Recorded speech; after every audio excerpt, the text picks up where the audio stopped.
You've heard that plants grow, but did you know they talk? Seriously, beneath your garden there's a secret underground network where plants warn, share, and even support each other. Welcome to the Wood Wide Web. Roots do way more than just slurp up water.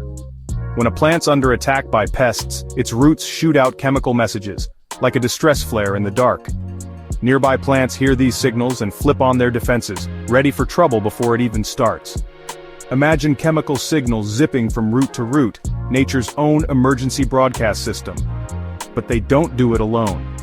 Helping this underground conversation are microscopic fungi called mycorrhizae. These tiny threads link different plants together like a living internet beneath your feet.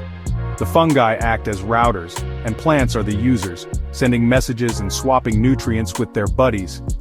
And get this, plants actually share food with their neighbors. Big trees pass carbon to their young saplings. Some plants warn rivals to back off by releasing special root chemicals. It sounds like magic, but it's really nature's intelligence in full swing. So, how can you support this root-to-root communication in your own garden? Simple. Avoid tilling, add compost and mulch, and ditch synthetic fertilizers that mess with the fungal network. Plant companions together, and let nature's messaging system thrive. Plants are always talking, we just have to learn to listen. Like, share and follow growers' tips to dig deeper into the hidden life of your soil.